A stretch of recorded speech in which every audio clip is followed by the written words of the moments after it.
Consider this your trigger warning. The following program is strictly satire and is not meant to be taken seriously. So don't get all butthurt, you liberal snowflakes, just because we skewer your sacred cows and expose all your lies and hypocrisy. Truth hurts, and so does satire. So grab a drink, pull up a chair, and enjoy the show.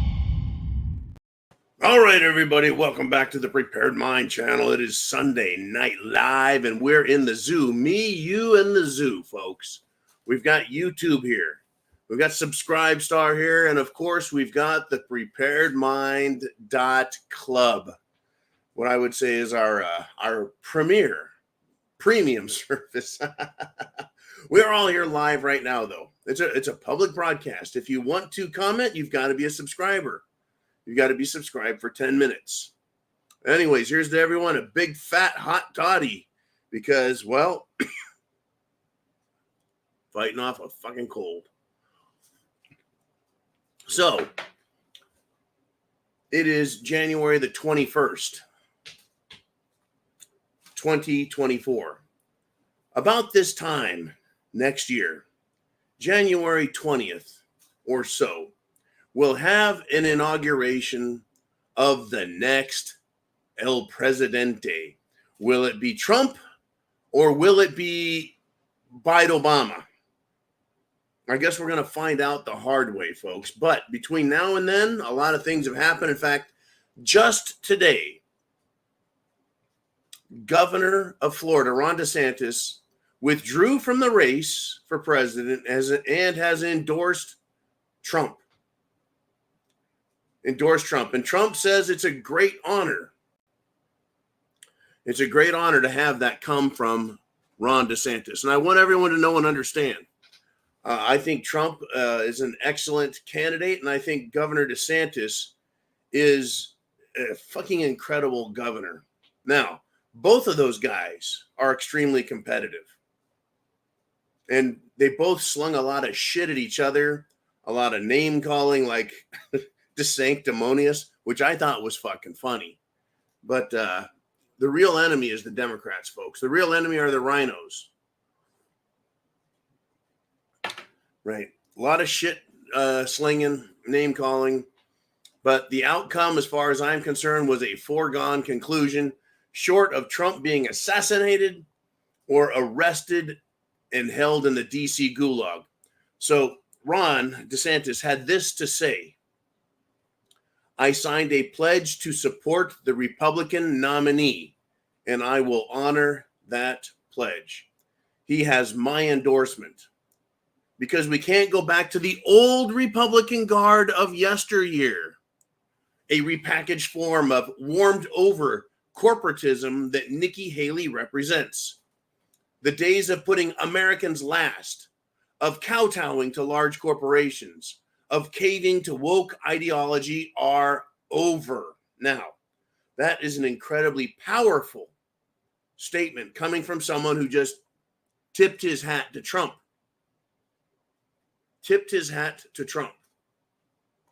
I felt it was an excellent thing to say. We can't go back to the old Republican guard, meaning the old rhino, country club, blue blood, ass-kissing Republican Party that has done nothing but lose and lose, well, graciously. And they liked it.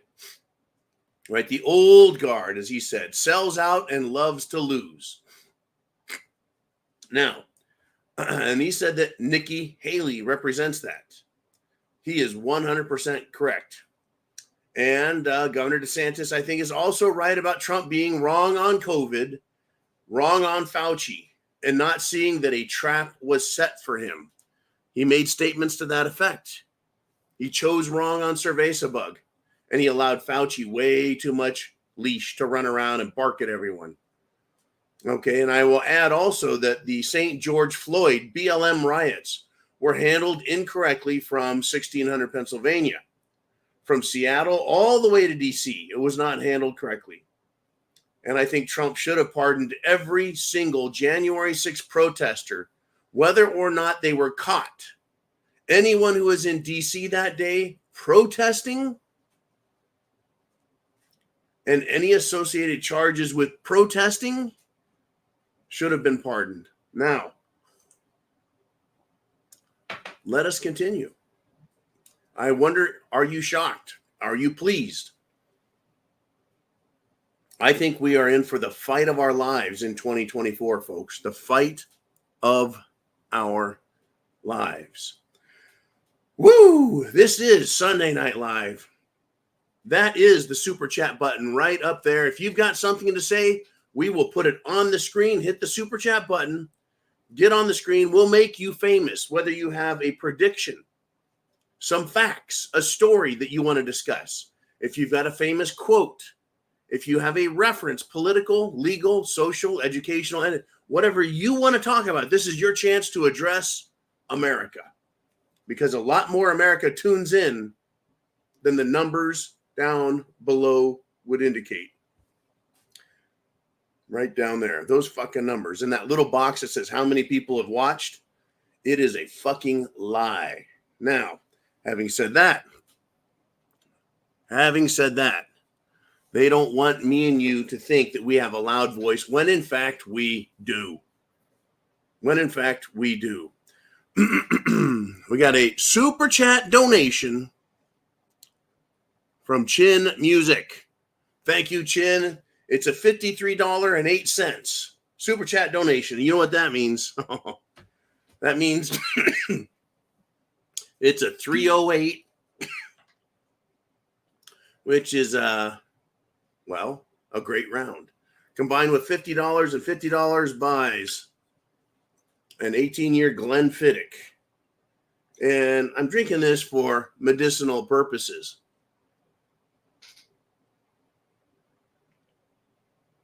Ooh, it coats, it soothes, and it warms the soul. And this is what Chin Music says. Wish I had another subject to talk about, but if you go to muckraker.com, muckraker.com, and or Redacted on YouTube, you'll see the report by Anthony and Josh Rubin. It will deliver a better analysis than I could here due to time and space constraints. As far as closing the border, it's pretty apparent it's too late. Could get worse, but the damage is done. We will be using our little red lights soon. Please, everyone, go watch muckraker.com. I have a pretty good handle on the overall picture, and you need it as well. Once again, muckraker.com. There's a report by Anthony and Josh Rubin having to do with the immigrants. Now,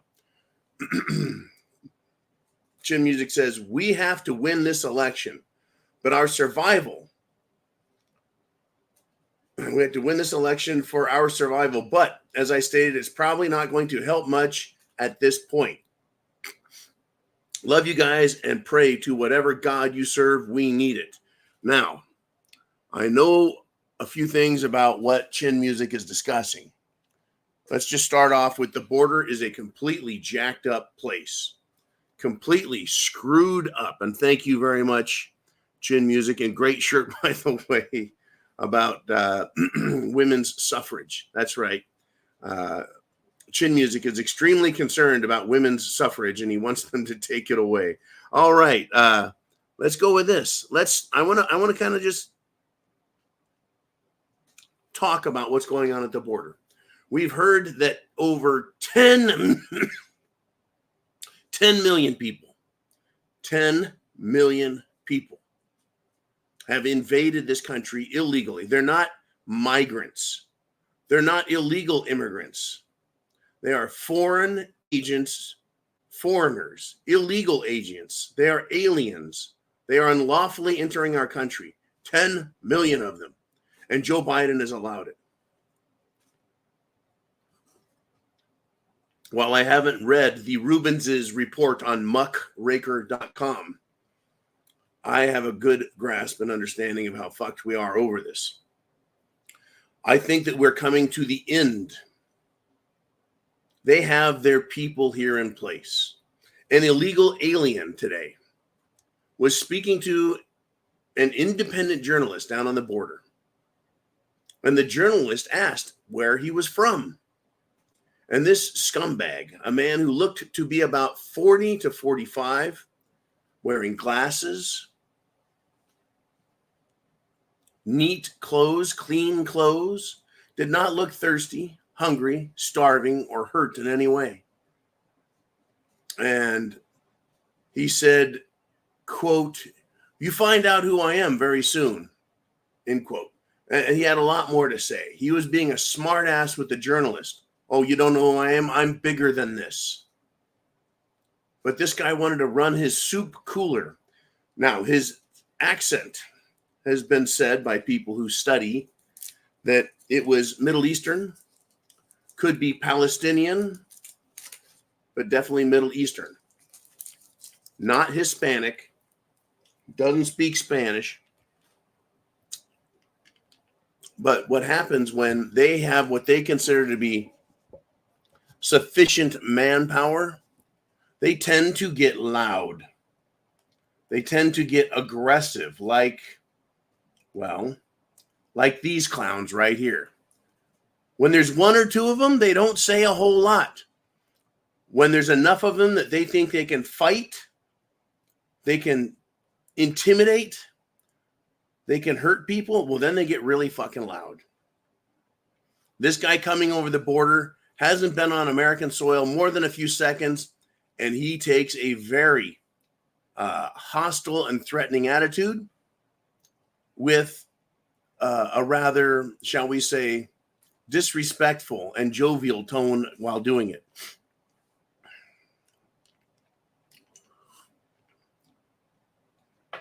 I read all the comments Americans had who watched that. I didn't read all of them. Hell, how can I read all of them? But I didn't hear anyone. No, I heard one person say, well, maybe he's a really good person and he's got a lot to offer America. And I thought that is one of the dumbest fucking things I've ever heard.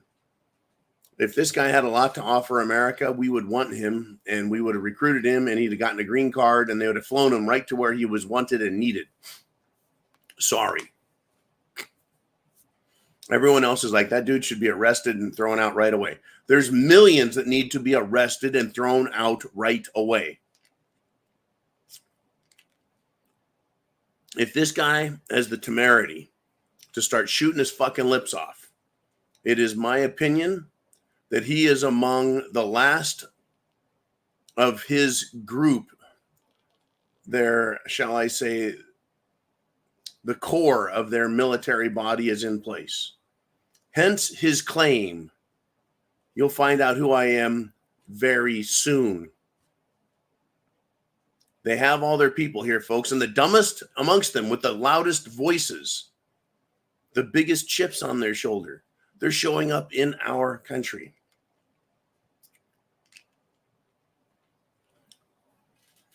We are in an incredibly dangerous time, in my opinion. An incredibly dangerous time. You look at Europe, they have been invaded for decades now. America has gotten its invasion in a 3-year period, and we have 1 more year left. It's not going to end. It's not going to end, folks. They're going to push and push to get another, 3, 4, 5 million in under Joe Biden's last year. This is being done intentionally. I can't remember. I couldn't believe how many people, though, in the comments go, why is this being allowed? And I can't help but agree. Why? Governor Abbott, after 3 years, has finally put his National Guard on the border to protect it. Why did it take 3 fucking years? Why? There should have been 3 days. You guys aren't going to do your job? 3 days? You're derelict. You're delinquent. You're dumbasses. Get the fuck out of the way. I think the State National Guard of Texas should arrest the Border Patrol for allowing it, for giving them sandwiches, for God's sake, for processing them as immigrants. No, it's not how the game is supposed to work. They should have arrested Border Patrol right there for facilitating a criminal offense. That is the entry of illegal aliens without papers, without anything. And here we are. So the question, how is this being allowed? It's being allowed from the very top, folks. Joe Biden. Joe Biden. And I'm going to tell you this. You know whose fault this is? This is the Republicans' fault. This is Trump's fault. Just wait and watch, folks. I'll explain here a little bit. Today, idiot senator, that guy who looks like Fester from the Addams Family, John Fetterman. Senator Fetterman, who wants to wear sweatpants and hoodies to the U.S. Senate. He spoke about the immigration crisis. It's not an immigration crisis. It's a fucking border invasion. It's an act of war by non-government organizations, and it's being allowed by the Biden administration, which I say is treasonous. It has committed treason against this country, allowing that many foreigners in. Well, Fetterman, the only intelligent thing I've ever heard this dumb bastard say when speaking of the immigration, said, quote, "It threatens to destroy the American dream." So now these Democrat fuckers are claiming this, that it's a threat. It could destroy the American dream. What is the American dream, folks? The American dream is to grow up, get a good education, go to work, bust your ass for 5, 10, 15, 20 years, buy a house, pay taxes on that house, 2% a year, plus 5 to 8% interest, so that when you retire, you might have some equity or value in that house, all the while paying taxes to local, state, and federal government agencies, tax collectors. That's the American dream. These people have destroyed the American dream, folks. The Democrats, Joe Biden, George Soros, the World Economic Forum, they've destroyed the American dream. You won't even have the money to pay for that now. The American dream of buying something and paying taxes on it. It's a destruction of property rights. If you want to listen to something brilliant, listen to the leader, the newly elected leader of Argentina, Javier Milei. He went and spoke at the World Economic Forum. I've spoken about this. He gave them hell, folks. He called out socialism as a murdering concept that has killed more than 100 million of its own citizens around the world. Oh, by the way, Klaus Schwab left the room before Javier spoke. Left the room. Wouldn't sit there. He shit all over them. This is where we're at, folks. Now, Senator Fetterman says that threatens to destroy the American dream. You are doing it, Democrats, but no, they're going to blame Republicans. They're going to say, Biden has been trying to fix this, but Republicans are standing in the way. And it's the farthest thing from the truth. As shit is hitting the fan in Chin Music's neighborhood, all along the southern border, threatening all of my friends, your friends, our Prepared Mind network, our American Patriot network, all along the southern border. They're being overrun. And you guys also know that you are armed to the teeth for the moment anyone gets out of hand. The moment.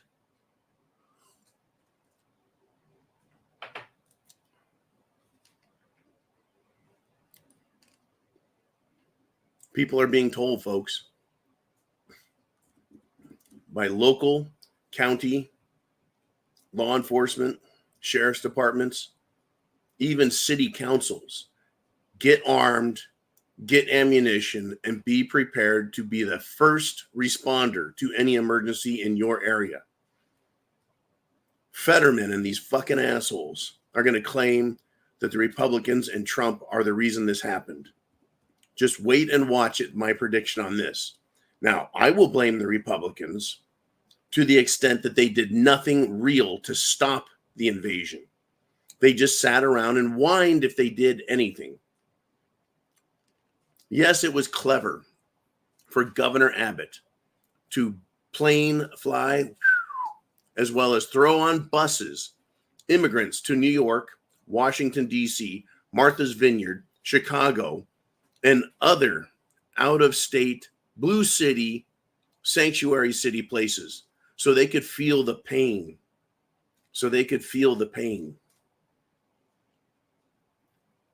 But they could have done a whole lot more than that, a whole lot sooner. Why? Well, wait. Why did the Republicans do nothing? I forgot. We put Kevin McCarthy in there, who did jack shit and sold this country down the fucking road. And where is he? Folks, the literal cocksucker is back in California, or he's taken a high-paying lobbyist job in Washington, D.C., so he can continue to live with his boy roommate.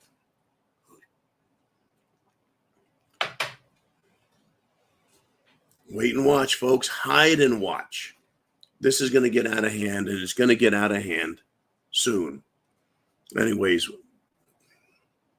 chin music, everyone on the border, we're all with you, and it's going to get nasty pretty quick. If you've got something to say, super chat donation, and let's roll with it. Let's roll with that and start going. I don't know how long until my voice gives out. We've got a great fucking start. 328 people live right now, and you guys get to talk. You get to pick the subjects. You get to step up. It is your show on Sunday Night Live. Oh, look, a congressman decided to send me an email during the show. I wonder if they watch. I really do. Now, let me send that back. These people, they're trying to kill things. And it was, folks, the idea or the report that Klaus Schwab got up and walked out of the room. He didn't do it before. She says he did it during President Milei's speech, the Argentinian libertarian candidate. I believe Klaus knew what was going to be said. He heard it coming, and he stepped out of there. He attacked socialism, world socialism, big government, corporatism. Corporatism, folks, means fascism. Corporatism, as Governor DeSantis spoke of it, and I speak of it, and we all know it, is corporations buying government officials and government policy and buying government contracts. All they have to do is promise 1% of the contract to go to the political candidate and party, and all they have to do is raise their price 10% to get it. It's a net win to buy business from the U.S. government. Shit, wouldn't that be great if we could all do that? Well, that's not how it works, folks. It's only for those who are part of the club. It's a big club, but it's not for you and me because, we don't play that kind of game. All right, we're at 350 people live. That up there, my friends, internet address. Click on that, share that address. Let's get everyone here we can because we're going to get into it. Down below, there's a thumbs up. Thumbs up. Hit that thumbs up. And if you're not a member here, hit subscribe. You've got a lot to catch up on. Mr. Uman, let's do a super chat. We got General Nutsacks with a $2 super chat question. And he says, going to make me choke on that one, man. He says, Obama got his husband running for president. He's talking about Bathhouse Barry. He's talking about General Nutsacks is talking about Bend Over Barry. That would be Barack Hussein, Barry Soetoro, Obama.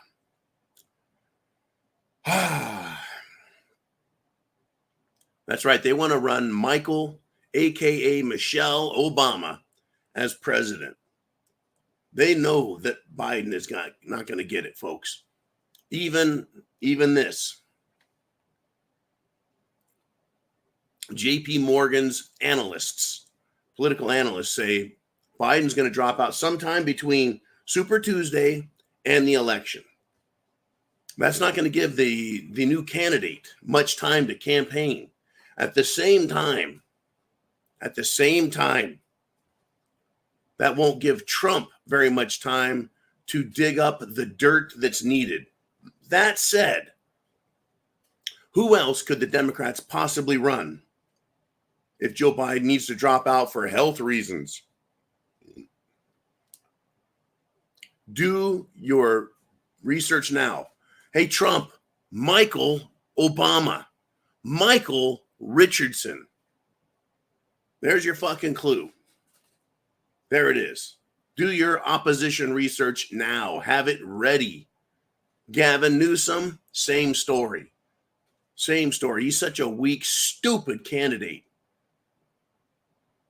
It's unbelievable. He's unbelievably, folks, and unconscionably stupid and destructive. And Governor DeSantis, in an practically ad hoc campaign debate with him, folks, not only did he wipe the floor with Gavin Newsom, he crapped on his head for it. It was great. Obama's got his husband running for president. Well, I tell you what, he's not going to get real far. I don't think that Michael Michelle Richardson Obama is all that exciting of a candidate. No political experience other than, well, slurping down taxpayers' money. None at all. In fact, her law license, if he ever had it, has been revoked, suspended, forfeited. Not a good candidate, folks. Not at all. Even having the benefit of being a protected class. Just good golly. Now, we got Darcy T wanted to swing by and did a $50 super chat donation. $50 super chat PayPal donation. And thank you, Darcy T. I need a little more of the liquid throat lozenge. I tell you. Here we are. Thank you, Darcy T. God bless Semper Fi to everyone. Bottoms up. Prost. Cheers. Salut.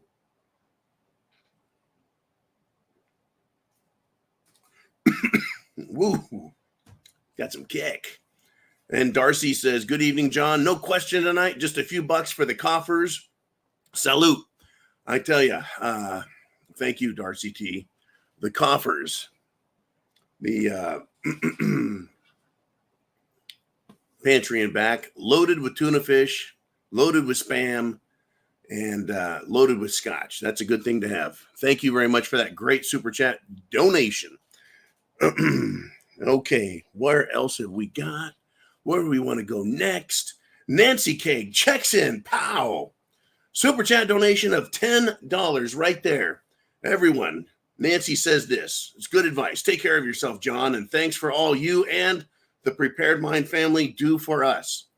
Now, there we are. This show, folks, is about doing a couple of things. Giving us all a chance to talk to one another about the things that matter, what is going on and why we need to be prepared as Americans, as patriots, and as preppers. It's all around us now. You can't deny it. You cannot get away from it.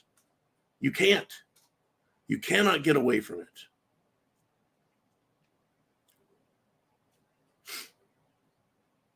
Food, water, shelter, clothing, medicine, means of self-defense, and a plan. You got to have it together. And that plan matters a lot. Now, you would think that if you were Texas, Arizona, New Mexico, California, you would be most concerned. And those states, those counties, those cities in those areas would be telling their citizens, we've got big trouble coming. You need to get armed and learn to protect. Well, if I told you that in Alaska, they're having the same phenomena, not the one of illegals pouring in by the millions, but the phenomena of the government telling them to ammo and arm themselves up. This is interesting, folks. And I think this is a very important message for everyone. If they're feeling it in Alaska and they know there's a problem, how much more should we be prepared down here in the 48 contiguous states? This is the message. The resolution said this: residents of Matanuska, Susitna Borough can provide for the emergency management of the borough and provide for and protect the safety, security, and general welfare of the borough and its inhabitants. Every eligible resident residing in the borough is encouraged to maintain a firearm together with ammunition. Folks, this is a city resolution telling people to buy ammunition and get armed. And it doesn't say back up the police. It says you can provide for the emergency management of the borough. You can provide for and protect the safety and the security and the general welfare of the borough and its inhabitants, protecting property, people, lives. Now, not only did they say that, and folks, this is Alaska. Alaska is a frontier state. It is still a wild ass wilderness. They'll fucking kill you if you're not prepared. That said, they, being what, the 49th state to be part of the union, they have something to say that I think is quite fascinating. This resolution noted that, quote, the right to bear arms predated the United States of America and predated the United States Constitution, close quotes. Quoted, they quoted that, they said that. The right to bear arms predated the USA and it predated the Constitution.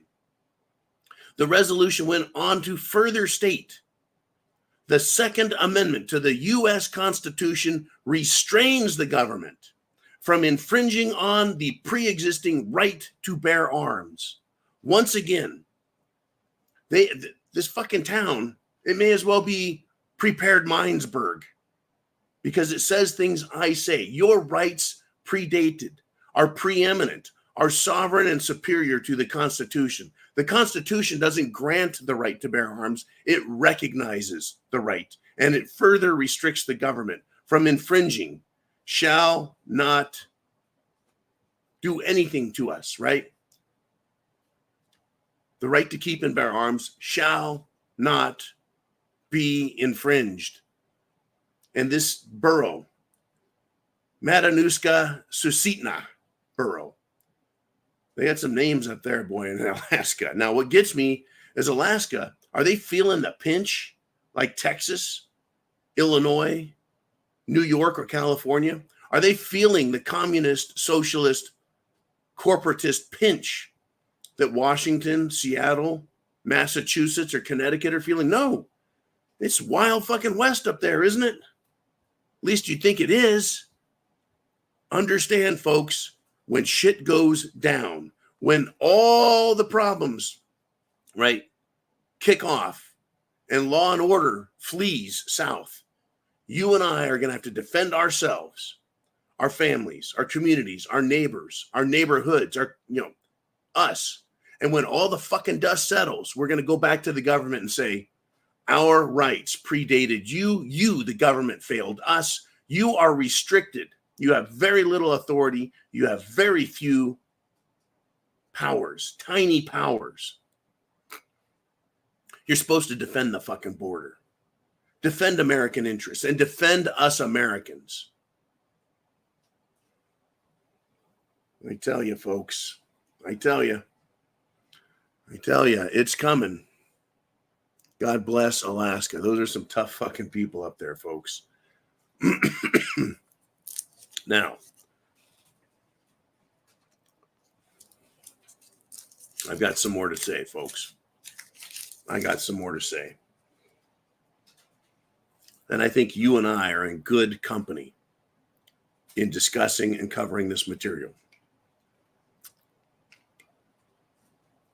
The United States of America, Europe, Canada, Australia have gone down the wrong road. The wrong road. The other day I reported that, what is it? Hungary, right? They're fighting back. And people don't like it. The European Union doesn't like it when they're saying we're not letting Ukraine into the EU. Not doing it. Not going to allow it.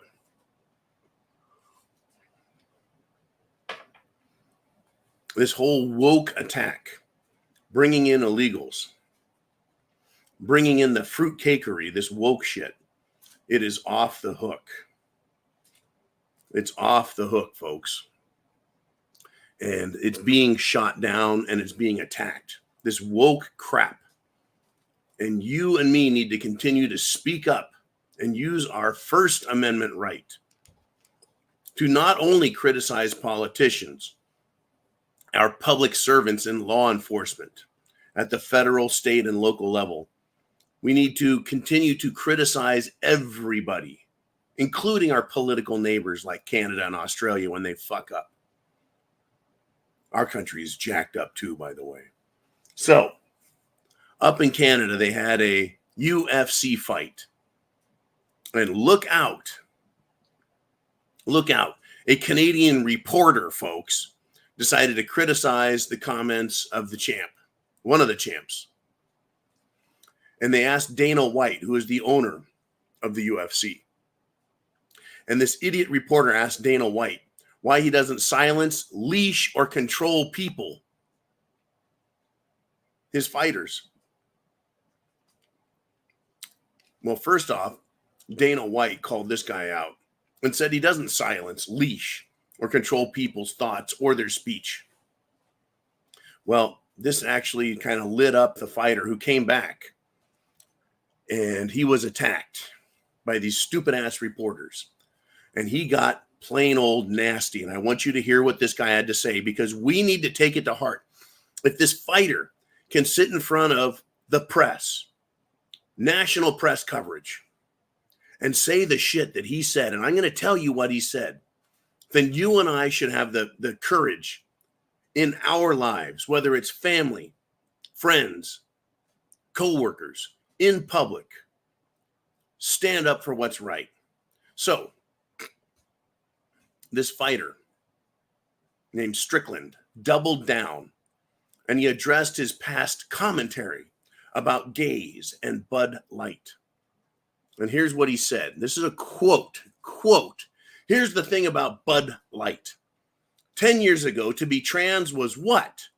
A fucking mental illness. And now, all of a sudden, people like you have fucking weaseled your way into the world. You are an infection. You are the definition of weakness. Everything that is wrong with the world is because of fucking you. That's what this fighter said about the fruitcakes. Quote, and the best thing is the world's not buying it. I'm going to stop right there. We're not buying it, folks. Like I said, we need to stand up and point it out. He fucking nailed him on it. You're an infection. You're the definition of weakness. It's a fucking mental illness. Do you feel that way? Do you feel strongly about it? Well, you should, because it's true. And we need to say it because it is morally correct.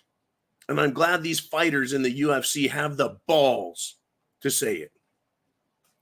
Well, let me continue with Mr. Strickland's commentary. And this is a guy who gets punched in the head as a job. And he's still not, he hasn't had his brains beaten out, so his IQ drops so low that he buys their shit. What's that tell you about the brain power, folks, of liberals? So let me continue. He says, and the best thing is the world's not buying it. The world's not buying your fucking bullshit. You're fucking peddling. The world is not saying, you know what? You're right. Fucking chicks have dicks. The world's not saying that. The world's not saying, no, there are two genders. So Strickland says, I don't want my kids being taught about who they could fuck in school. I don't want my kids being taught about their sexual preference. Like, dude, this guy is the fucking enemy to our world. You want to look at the fucking enemy to our world? It's that motherfucker right there asking these stupid fucking questions, and he's pointing at the media. He's blaming the media as well, who ask stupid fucking questions. And they promote stupid ideology. Well, God bless Strickland for having fucking balls. And God bless Dana White for saying, you guys say whatever you want. It's your right. It's political speech. It's public speech. It's social speech. You say what you want. There is no leash. There's no rules. There's no silencing. There's no censoring. There's no punishing. What do we get from the left? Silencing, leashing, censoring, punishing. Because they don't want us to speak up against their agenda. Folks, it's time to speak up. Mr. Uman, who is next on the Prepared Mind channel? And we have 426 people live right now. 426. That is awesome, folks. I'd love for it to hit 500. Hit that internet address. Get it out there. Friends, family, everyone. Wake them up. Thumbs up for people who showed up so that this video gets more attention. YouTube will hide it. They will deny it. But this is an extremely popular program on Sunday Night Live. Will Sevy does a $5 super chat donation. And he says, thanks to you, I now have 20 gallons of water stored. Not a bad amount. Not a bad amount. Now, I won't say that's too much, and I won't say that's too little. Because every one of you, no matter where you live, it's going to be different.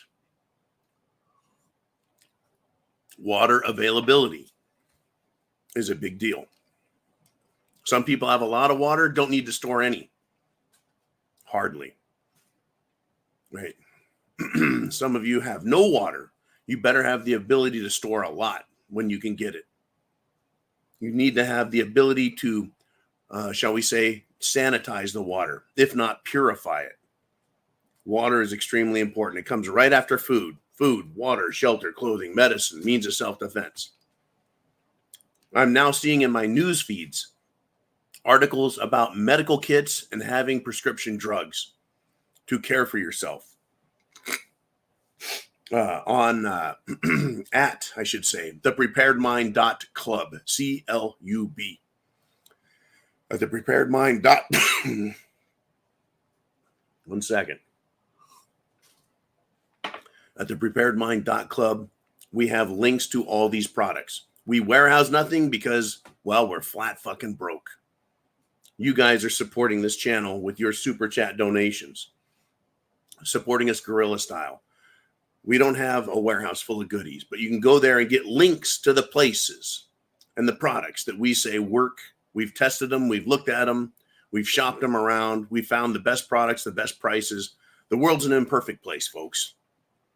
I mean, most of the shit we get now comes from China. But what are you going to do? If you can't afford Zeiss optics, for example, you get what you can, even if it has a Chinese label. Okay, Mr. Uman, super chat donations, questions. It is Chin Music with a $4.99.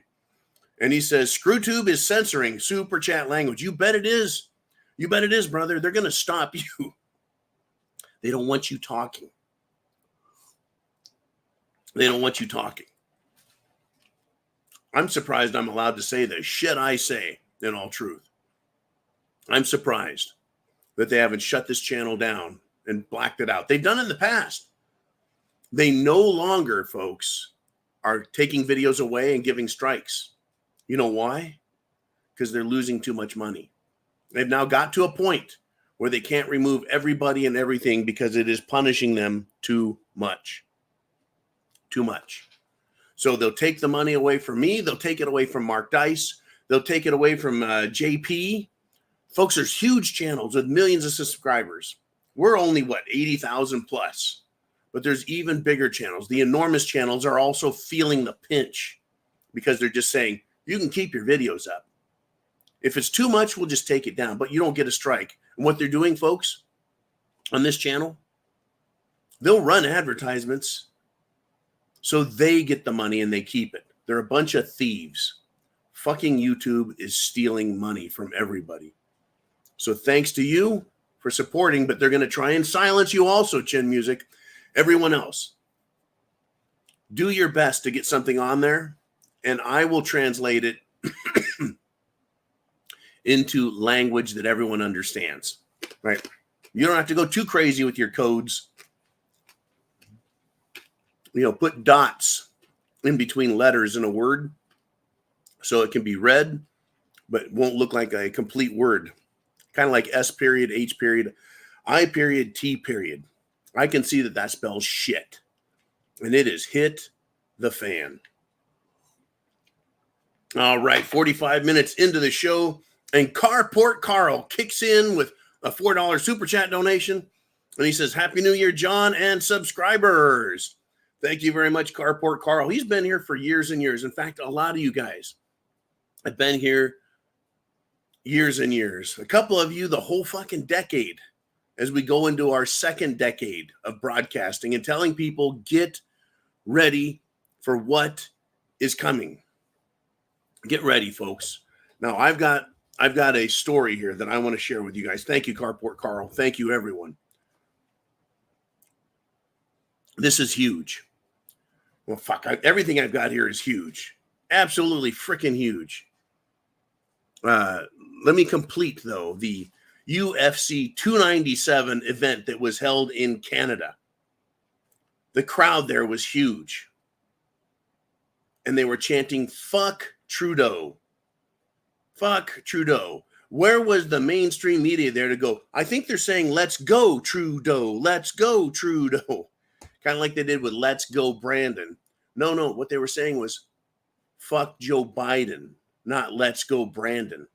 That was a stretch, and it fucked him up. I hope this one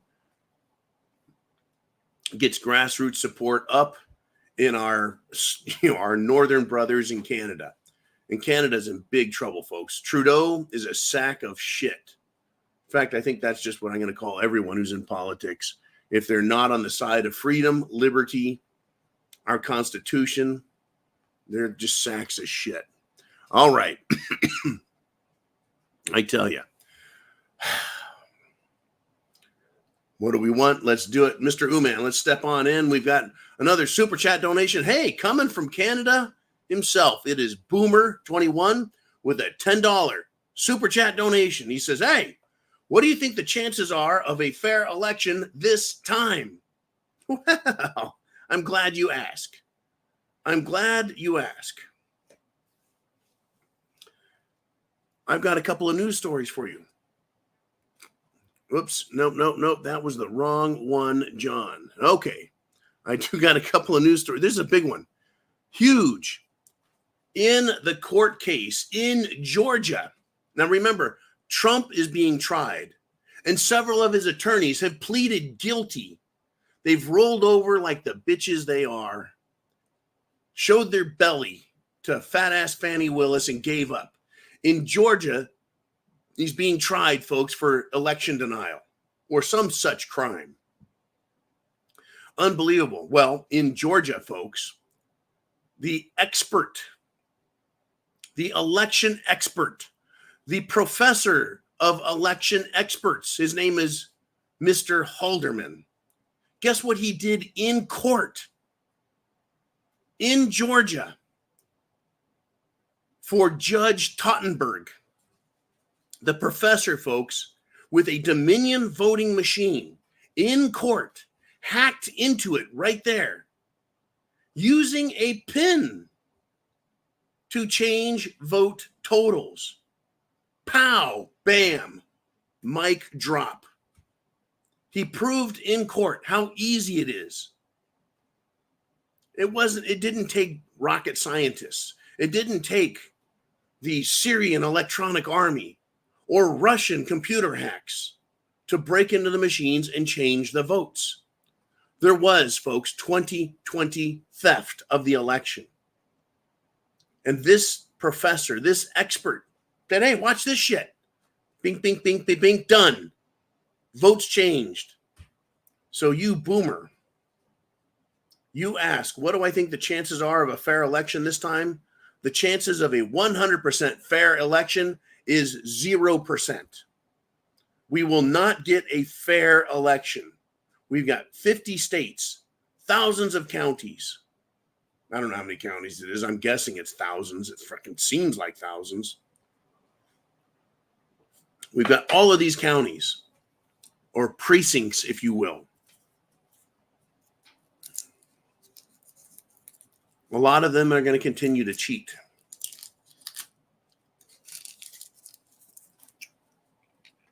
But will they cheat enough? Will they cheat enough is the question.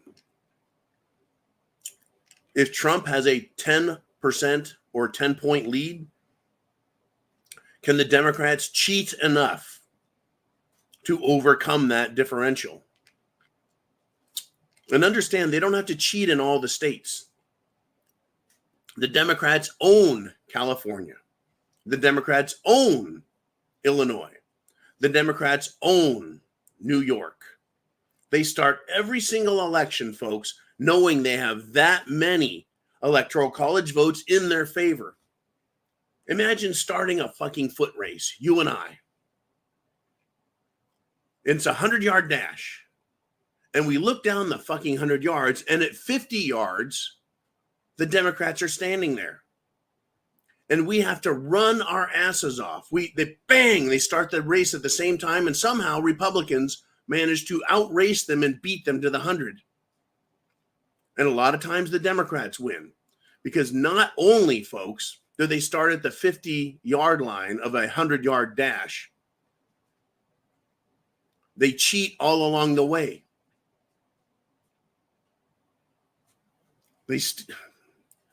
So we're not going to get a fair election, Boomer. But will there be enough cheating going on by the Democrats in the districts where it matters? So a state like Georgia, hey, fat-ass Fannie Willis, pay attention to this, bitch. In a state like Georgia, they need to cheat in Fulton County, by the way, that's where they're trying Trump, to overcome the rest of the Republican state.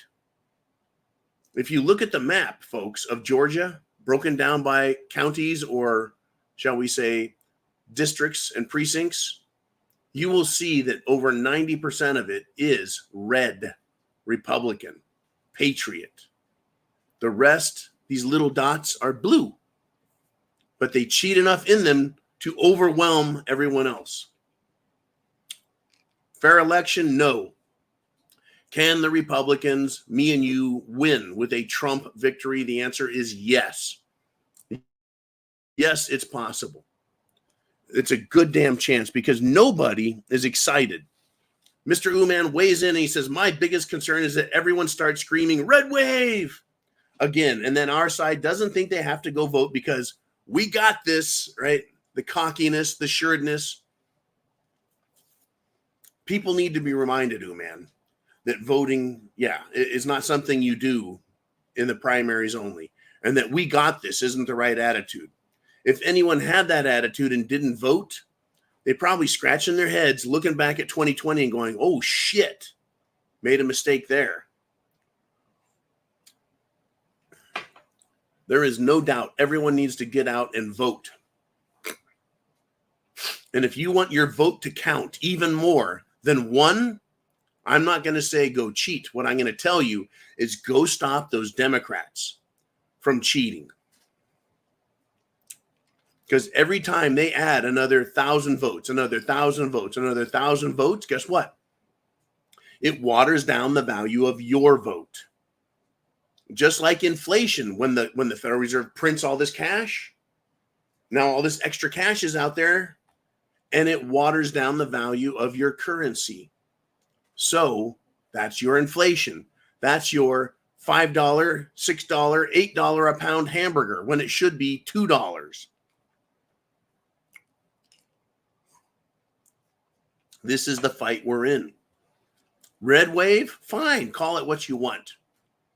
Go out there and stop these fuckers from stealing our election. That's my concern. Is, are people going to stop it? This professor, great, in court said, hey, Get rid of these machines. Guess who doesn't want to get rid of them? That's right, Secretary of State Ratspermberger of Georgia, a Republican, allegedly, doesn't want to get rid of these voting machines. How can we trust them knowing they can be hacked instantly, easily? Are we going to be allowed to watch this time and monitor the elections?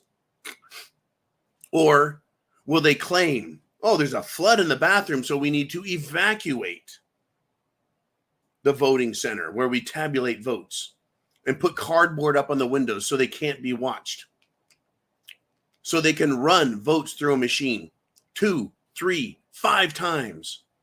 So they can hack in and flip votes from Trump over to Biden, Obama, Gavin Newsom, whoever the fuck it is, right? It's going to be a hell of a shit show, folks. Not to mention all the other crap that's going to happen. Oh, yeah, there's a lot more crap that's going to happen. Do you know what I'm talking about? Oh, we've been talking about it.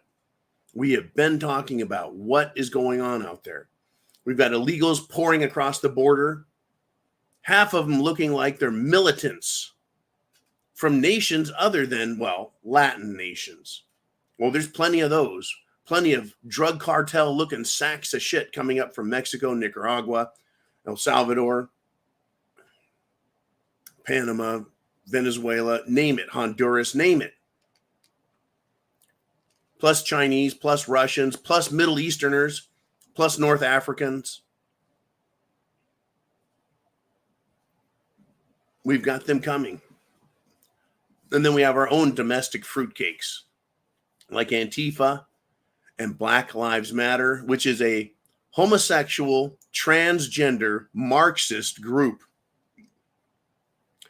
Would they get 50, 60, 70 billion dollars in corporate donations trying to buy silence and buy? I mean, if I went out and said, hey, look, I've got an organization, it's called White Lives Matter. And if you don't give me money, corporations, I'm going to go on a shitting all over you spree and use our national network of patriots to stand in front of your stores and scream and yell at anyone that comes near it and say you're a bunch of yada, yada, yada, this, that, and the other. But they wouldn't listen to us. So why did they listen to a transgender supporting, homosexual, LGBTQ, Marxist, communist, anti-white organization? Why? Because it's part of their agenda, folks. That's why. That's why. They're not going to go away. That's not their deal. They're not going away. These idiots, folks. These idiots are incredible.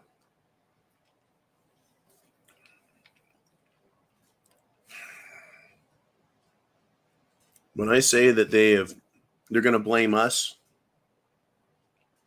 I said Biden, Fetterman, these people are going to blame Republicans.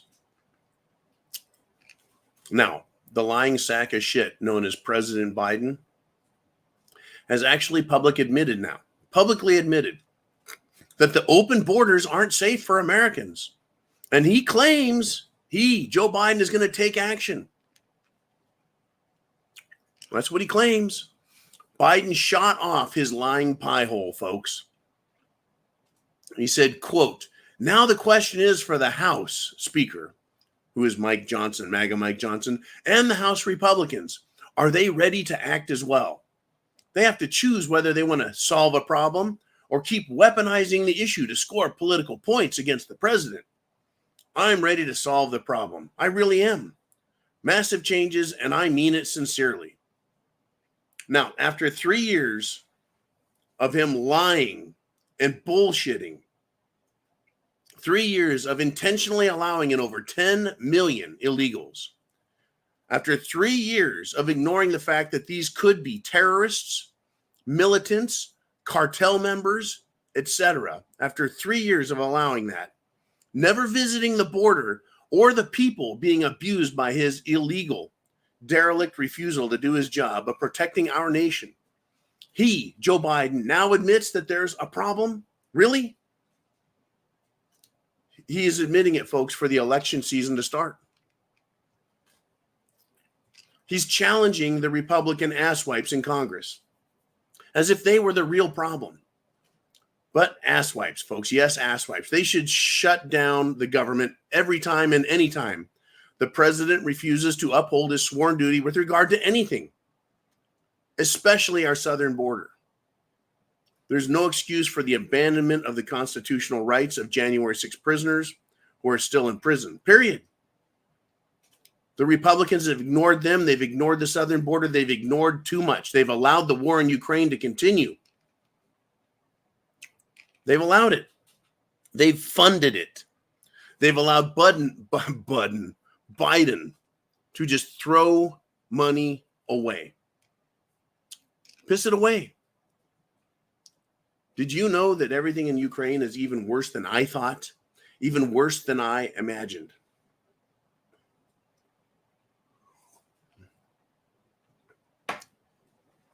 What do you think of this? What do you think of Ukraine, our border, Biden, Trump, the election, Canada, Americanism, conservatism, constitutionalism? That button right up there gets your opinion out here. Let other people read it. It's not just me. All I'm doing is sharing my opinion or reading yours. I'm not telling you what to believe or what to say. I'm just telling you, get out there and say and do something if you think there's a problem. It's not up to me. I can't do all the work, just like you can't do all the work. None of us as individuals can do all the work. It is up to us as Americans to step up and help America the same way, well, from Ohio all the way to Alaska, all the way from Florida, where the sheriff's deputies and city councils are telling people, get a gun, protect yourself, your family, your neighborhood, your country. All around this country, states are saying the Constitution says the Second Amendment shall not be infringed. You have a right to carry open. You have a right to carry concealed. You're allowed to carry a gun and protect yourself and others. And it's having a positive effect. Now, let's go over to Ukraine, shall we? Let's go over to Ukraine. Folks, Ukraine is a lost cause. And someone went there. They wanted to see for themselves. And they have made a plea now to end the war. And as far as I'm concerned, I'm saying to America and Congress, wake up. It is a genocide. And it is a police state. It is like Nazi Germany in many ways. This person says, I just got back from Ukraine, where I was visiting some friends. Everything we have heard about what's happening in Ukraine is a lie. The reality is darker, it is bleaker, and unequivocally hopeless. There is no such thing as Ukraine winning this war. That's what this person wrote after looking and seeing. They talked to their friends, Ukrainians. One second.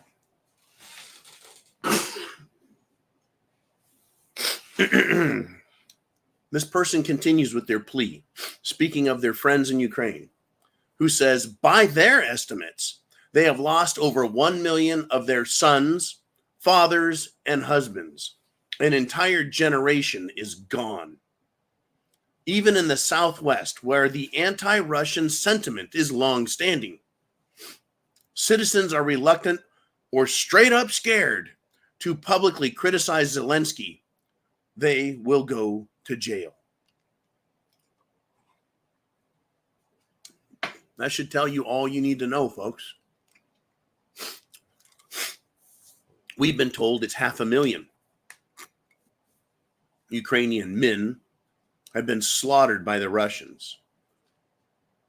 That itself is a horrific number of people. A horrific number.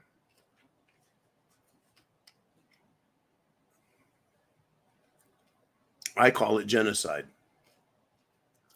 Zelensky, in his zeal and his lust for wealth and power, as a puppet of NATO, the European Union, and Washington, D.C., has sold out his entire country and sent its men to die for their financial support and cause. That's horrific, folks. If we can't get the truth and facts out of our government regarding the election, our military, its costs and losses, or things foreign, Ukraine, Israel, Somalia, Yemen, Taiwan, South Korea, how can we trust anything the government says? Well, guess what? The government doesn't trust a fucking thing you have to say. In fact, they want to silence you. Absolutely silence you. Now, get this. In Arizona, there's a town there, folks. Its digital government office is now being investigated for monitoring and censoring elected officials' speech in social media based on their liberal ideologies. That's right. Government is censoring because they're like, well, no. Your social media is silenced, shut down. They should be arrested for that because it is the government. And up in Ohio, a politician sitting on a panel with 3 members, only 3 members, folks. That's quite a government panel, if you ask me. She was arrested while sitting in her seat on this panel, government panel, because she criticized the sheriff at this public meeting, folks. You know what they busted her for? You know what they arrested her for? Obstructing a public event. Government business, obstructing government duties. So they step in because they have been criticized, claim she obstructed the rest of the panel from doing their job, and they interrupted the panel, its discussion, its government business, arrested her, removed her. Well, by the way, the other 2 panel members were liberals. This woman was a conservative. Well, this went to court, by the way, and the judge threw out the arrest and is holding the sheriff, the city council, or whatever the fuck organization it was, personally liable, and said because they are on a government commission, a government panel, they should understand fully 100% what the First Amendment says and what it's about, and therefore they're personally liable. I hope the sheriff's deputies and the sheriff is as well. Folks, this is how fucked up things are. That the government is arresting people for criticizing them and then using a chicken shit rule. It is not obstructing government business to point at government and say it's not doing its job by criticizing government. It's very much like Zelensky's Ukraine, is it not? Where the people are frightened of criticizing or saying we don't support the war that Zelensky is forcing us to fight, even though by their estimates, 1 million and more have died. It's a mess. What do you want to talk about? Hit that super chat button right up there. We'll get you on the screen. We'll make you famous. And Will Sevy, you're famous now, buddy.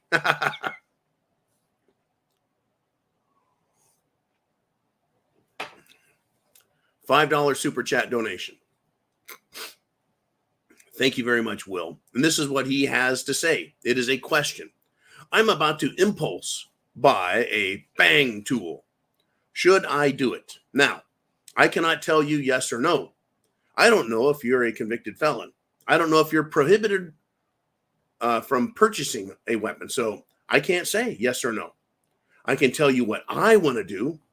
I would love to go buy an AR-12 right now. What's an AR-12? Well, it's a shotgun platform that you can pick the caliber you want, or rather the gauge, 12 gauge or 20 gauge, but it looks like an AR. It's an assault shotgun. No, it's just a shotgun. They look very nasty. There are a lot of them. They're not super expensive. Anywhere from $400 to, well, $2,500. I would love to go buy one. I wouldn't call it an impulse buy. I would just like a semi-auto shotgun. The only problem is I don't have money. That's the only thing stopping me. Now, I do have my 12 gauge pump action. Shall we say legal, but very nasty shotgun that shoots up to 3-inch magnum slugs. It is a nasty shotgun. And when I shoot it, it cuts up the thumb on my right hand because of where they put the sling. That's okay. Don't impulse buy anything, folks. Do your homework, do your research, figure out what you need. And this is where understanding where you are is not just for water. Okay, when I say food, water, shelter, clothing, medicine, means of self-defense, it is where you live, the 10-mile radius around it. What is the terrain like? Can you see a mile through fields? Or is everywhere you look, you can see 200 yards, 300 yards tops? Or is it windy roads, heavy foliage? You can only see 100 yards at a time. Well, what good is it to have a rifle that'll shoot 1,000 yards if you can only shoot 100 before you're hitting trees, bushes, fences, and houses? Shotguns, folks. I love them. Just like Joe Biden. Get a shotgun. Get a shotgun. But for those of you that have more than 50 yards, perhaps an AR, an AR-15. You don't need an F-16 like Joe Biden says, because you and I can't do anything with an F-16. It takes a military to handle that. But wars are not won by jets. They are support. In the Marine Corps, our jets, our helicopters, were used for close air support. Who was the support for? The men on the ground, the boots in the soil, the sand, the mud. It is those guys, the individual Marines and soldiers, veterans, patriots, hunters, sportsmen, etc. We would be the ones claiming real estate, just like we did and have done in every war. So you need to figure out, Will, what you need, because the terrain you live around, the people, the number of people, the population density. I do like the idea of 12 or 20 gauge for shotgun because, well, those are the shells that people have. Just like I think having a 7.62 or a 5.56 rifle is probably the best choice to have because it's the most common ammunition for rifles, 5.56 especially. For handguns, there's the 9mm, there's the 40 caliber, there's 45 ACP, and then 38 357. Those are very common calibers, and I recommend having them. But always choose the self-defense tool that best suits the needs of your environment and you and what you're capable of handling. Will, it's a great tool. I would love, or it's a great idea. I would love to promote the idea, but I cannot ask or tell any one person that they should do something. That's up to you. I told you what I think, what I like, because, that's how I roll. But still, a lot of people feel the need to impulse buy because they don't feel safe. Why should you feel safe? Why should you? Let me tell you about this guy. Just outside of a New York City high school, A teacher was assaulted.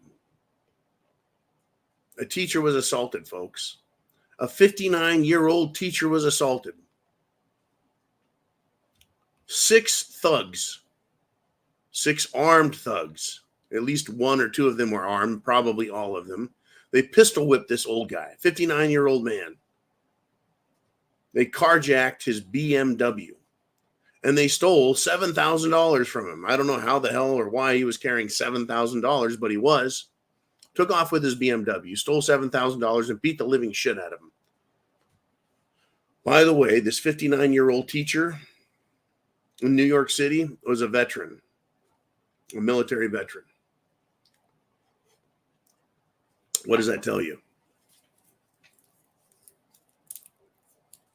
Never let your guard down.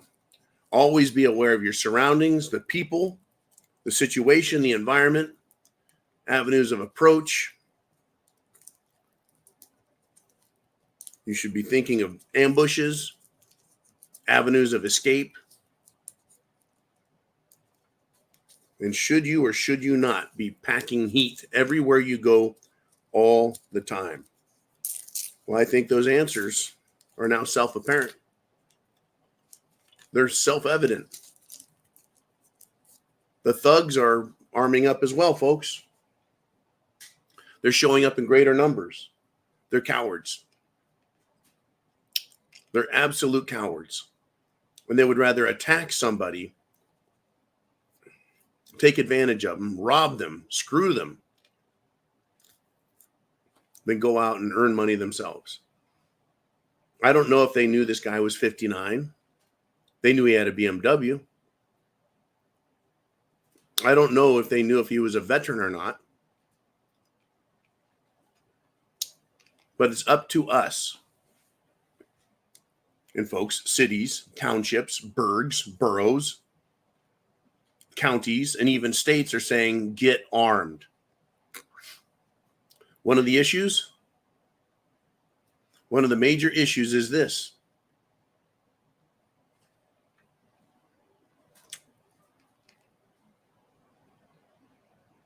I'll get to that in a second, Mr. Uman. The police around the country, the governments around the country are saying they do not have enough personnel. Uman says it sounds like it could have been a Craigslist or marketplace scam. Craigslist or Facebook Meta marketplace. What does he mean by that? Well, they could have been saying, we're going to sell something. And he could have thought he was showing up with $7,000 to buy something. Well, he's got a BMW, so obviously he's got more money than the person driving a 1979 Ford Pinto. Perhaps he thought he was going to buy something, so he showed up with $7,000. I don't know what it could have been. I really don't. $7,000 to do a deal in New York City, cash. There's a fucking mistake right there. Situational awareness, understanding the threat and the risk. Got to be careful. Thank you very much, Mr. Uman. Great point to make. Just because something's selling something doesn't mean that's what they're going to bring to the deal. This person said they got something worth $7,000. Well, that's what that man's life cost him. He's alive because he brought $7,000. He still took a pistol whipping. Yes, indeed. That I tell you what, man, that's not a good deal. All right, Mr. Uman sent you a message there. I don't know if that number was correct or not. Johnny Coathanger has a $10 super chat donation. Woo! Thank you, Johnny. Good seeing you again. It's been a little while. Hope you've been well. Folks, this channel has so many people that we've known forever, and we have been maintaining over 400 people live here. So Johnny says this: the alcohol, tobacco, and firearms, the AFT, and the FBI, who he calls the BFI. Those are great codes, man. The ATF and FBI are gearing up to delete more women and children hiding in vaults. Don't forget their favorite sport, deleting mountain women while holding their children, deleting kids, deleting dogs, and deleting crippled old men. And probably women, too. Johnny Coathanger is reminding us of Ruby Ridge, where Randy Weaver's wife was shot through the head and the bullet hit his infant son. We've all seen videos of government agents shooting dogs because they claim that, well, they were at risk. The old man, the 70-year-old old man, wasn't he in Provo or Salt Lake City? Had enough shit and he started talking some shit and he was a vocal old man. Well, that meant the FBI was going to show up and shoot him dead. That's how they roll, folks. And I don't want anyone to forget Waco, where there was a religious wacko who had his wacko religious group. But I couldn't give a shit less about this religious wacko group. They were the Branch Davidians. David Koresh. Well, they were assaulted by ATF agents. They were shot at by gunships, helicopters with machine guns. They were held hostage for days and days and days and days and days and days and days. We were told by the lesbian Attorney General, Janet Reno, or was it Janet El Reno, that they were there to protect the children. Folks, watch the video, and it should be available still, unless they've taken it down. If it's not on YouTube, it's on Rumble or BitChute. It's called Waco, Rules of Engagement. And this happened back in the early 1990s. That was 30 freaking years ago.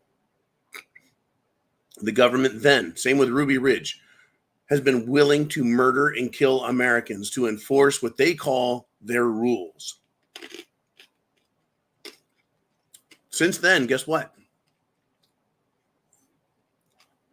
Since then, regular Americans have been waking up. Back then, it was just hardcore constitutional patriots. It was hardcore veterans, hardcore separatists. They just wanted to be left alone. They didn't want to pay taxes that was unlawful. They didn't want to be regulated, told what to do. That's who was fighting the government then.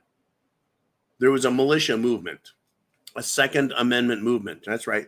The right of the militia to keep and bear arms shall not be infringed. Well, the militia, it turned out, is individuals as well as groups of civilian, non-military citizens. Since, Mr. Coathanger, since the early 1990s, they got rid of the assault weapons ban. And court case after Supreme Court decision has been in favor of the right of the people to keep and bear arms. And we now have cities, sheriffs of counties, and even states saying, get armed, protect yourself. Carry concealed, carry open. It is growing as a movement, Johnny, and that is great. And it's not just hardcore patriots and veterans. It is all of us now going, holy shit, look what they're doing. And what are they doing? They've radicalized and allowed to become violent BLM and Antifa. And they're bringing in foreign nationals from Africa, the Middle East, Central and South America, and Asia, bringing them in through our southern border. Amongst the 10 million people that have flooded across our border over the last 3 years, those people have infiltrated and hid themselves. They don't understand the trouble they're in. I do. They're in trouble in Washington. The politicians, folks, are now being threatened and targeted by pro-Palestinian terrorist Hamas supporters. All of us, folks, are going to have a day of reckoning when those people commit acts of violence against all of us.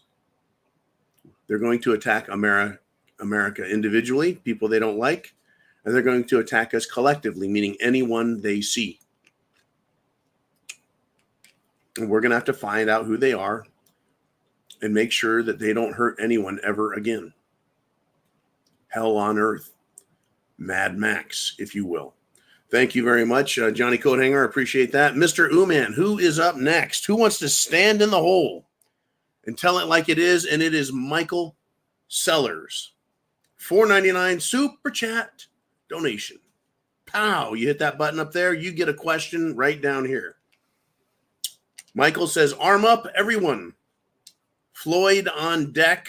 We can deport the easy way or we can deport the hard way. I'm ready for either option. Now, it's good to see a Knights Templar out there. They're more common than one might think. Knights, crusaders, defenders of the truth.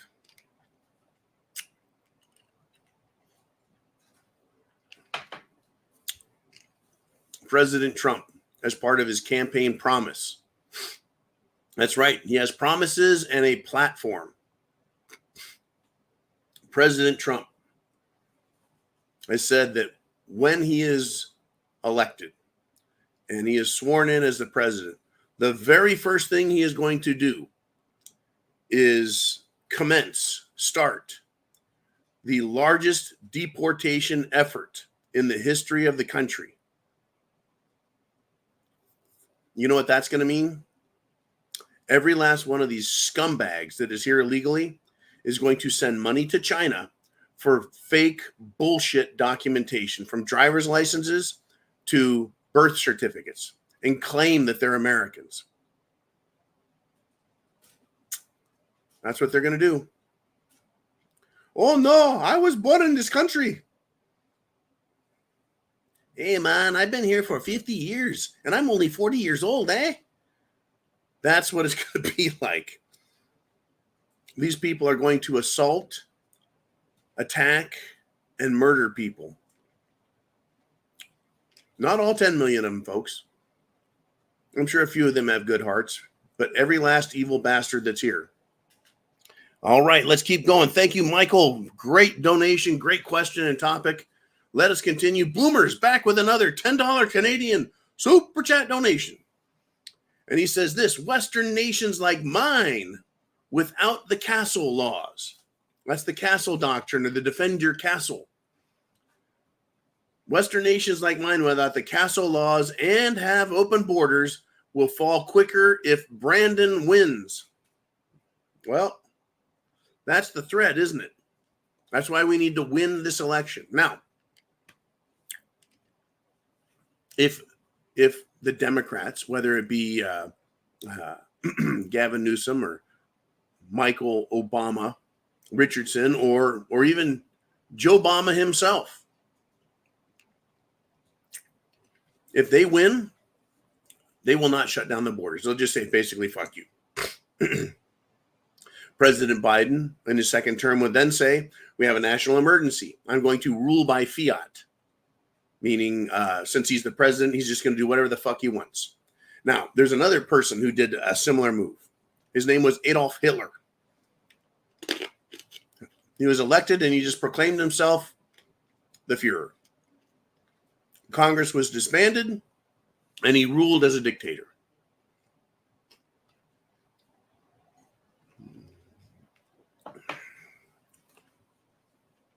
So I'm sorry that you don't have castle laws up there. I'm sorry that guns or self-defense tools are not as plentiful and available. And yes, you do have open borders up there. The people are getting into Canada, folks.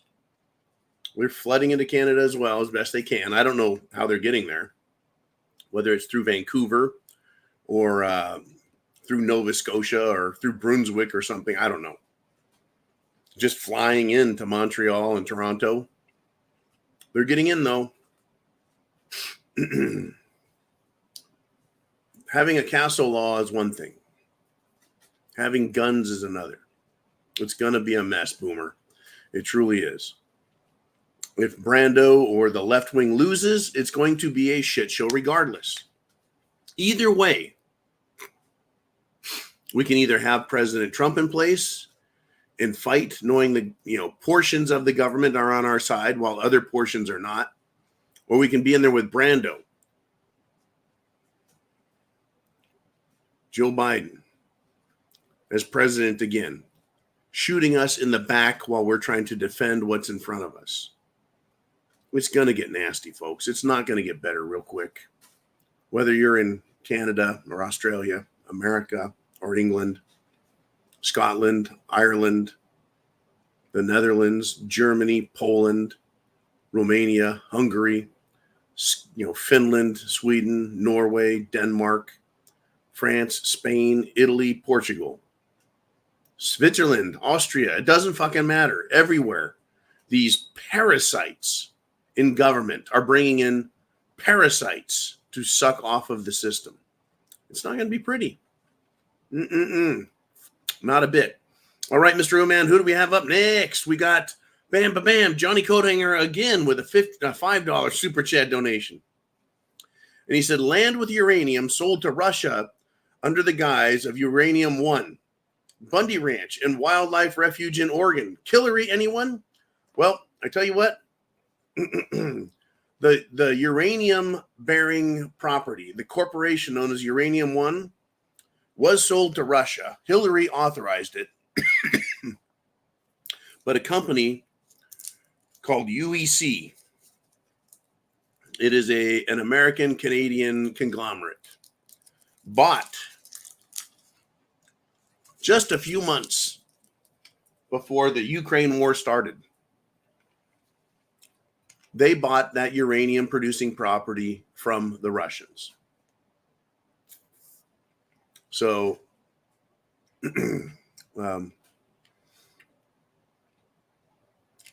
UEC has that property back. Energy Fuels, UEC, and Encore Energy are American and Canadian uranium-producing mines, and there's a lot of uranium coming out of Canada as well, Cameco and others up there. But the company that bought back Uranium One also has uranium production in Canada. So UEC, EU, and UUUU are their Wall Street symbols. There are other companies as well, folks. But we need uranium. We need to refine that uranium into nuclear fuel because 20% of this country's baseload energy comes from nuclear, and it should be a lot higher. And it needs to be a lot higher. We need to get off foreign oil. But Joe Biden's been at the reins.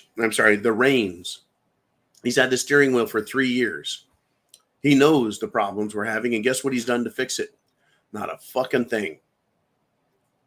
Not a fucking thing. They're not opening and starting new, shall we say this, small modular reactors, the newest generation, the next generation of nuclear energy. Folks, there's so much technology out there I'm aware of now. They have hydrogen engines designed to run on hydrogen, which is easy, readily available fuel that can be made through the generation of electricity using nuclear power. Biden ignoring it. They haven't, and I've looked around the South, folks, they haven't installed any more car charging stations for these electric vehicles. Even though the government has billions of dollars that is earmarked for that, they haven't done anything to increase anything with our energy infrastructure. While they push everyone into this sector of shit. Now get this. They're pushing EVs. Ford created their Lightning F-150 truck, the EV truck.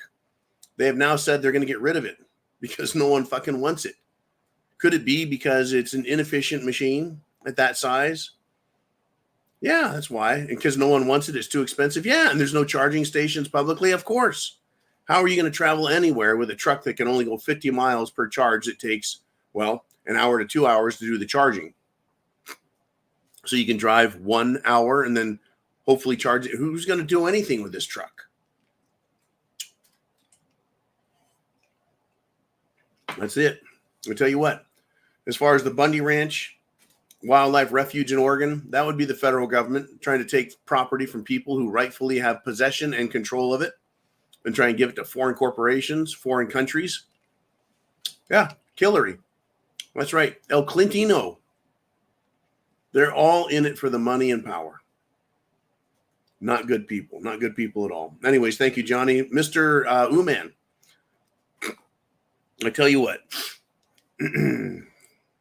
Will Sevy with a $2 super chat donation says, in Idaho, we remember Ruby Ridge. That's right. That's where Randy Weaver and his family, who were considered separatists. Oh, my God. Someone doesn't want government sticking their finger in their ass. They must be bad. They just wanted to live quietly alone in the mountains. So the federal government shows up and murders them. Yeah, I'm not in Idaho, man. And I know we all should remember Ruby Ridge. Now, the reason, thank you very much, Oliver. The reason I bring up hydrogen engines, the reason I bring up nuclear energy, the reason I bring up uranium was brought up for me, is there are answers and solutions available to make this world a better place. There is. We need to stop selling our farmland to China and people like Bill Gates. We need to get people like the Democrats out of fucking power. Bureaucrats who are Democrats out of power because all they do is shut everything down and make our lives more difficult. And then blame us for the fucking problem. While they fly around in their jets and have their meetings at the World Economic Forum. That's what they do. That is what they do. All right, Mr. Uman, where are we at? Mr. Skylight with a $19.99 super chat donation. Pow. Mr. Skylight, famous in my book for giving us quotes that are applicable. And he's got one here by a philosopher, a writer named Ravindranath Tagore, who lived from 1861 to 1941. That's 80 years. Woo! And he is an Indian philosopher, which goes to explain the difficult to understand name. But every time I read a philosopher's name, whether they're from some other country around the world or some other time frame altogether, be it the 1800s or, well, way back in ancient Greece, they're universal thoughts, universal truths, aka or also known as maxims. There are maxims of human nature, maxims of law. They're indisputable facts. Now, philosophy just makes you think. So let us read what Mr. Tagore says. It says, let us not pray to be sheltered from dangers, but to be fearless when facing them. That is an incredible statement. It looks to me like at the end of his life, he was around at the same time Mahatma Gandhi, that little bald-headed, round glass wearing leader that led the people against the British and helped win independence for the nation of India. Now, Mr. Gandhi was a proponent of nonviolent civil disobedience. You know why he was a proponent of nonviolent civil disobedience? Let me help you. It is because the Hindus or Hindis, the Indians, were not allowed to own firearms. There was no Second Amendment there. The British learned their lesson. American colonists needed their weapons to hunt for food, to defend themselves from other countries invading, and of course, to help conquer America, which means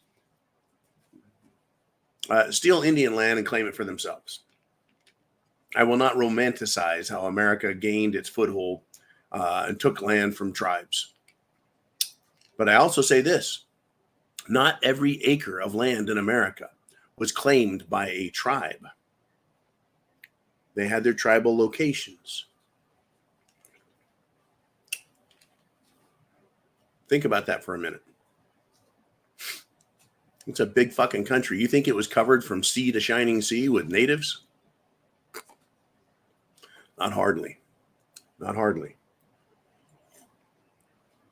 And I am sympathetic to what was done to the Native Americans, folks. But be that as it may, this is the land that I was born in, and we are where we're at. So, Mahatma Gandhi, the reason he was a nonviolent civil disobedience guy was because they didn't have a Second Amendment. They didn't have guns. And that is the only reason. And he's actually quoted Mr. Gandhi as talking about guns and how they would have been beneficial in their fight to gain independence from England. Now, I want to read Mr. Tagore's quote one more time, and thank you, Mr. Skylight. He said, "Let us not pray to be sheltered from dangers, but to be fearless when facing them." And at this day, this age, folks, we need to face the dangers because they are now ever present in our lives, and they're growing. We can't hide from them or be sheltered from them. We now have to face them. Whether it's speaking freely, we need to face the danger and the threat and the risk of speaking freely. That is our most powerful weapon, free speech. And I did say that, folks. If I, John, were to use my rifle, how many people can I influence at a time? Well, one, if I'm lucky. But if I'm using free speech, how many people can I influence at a time?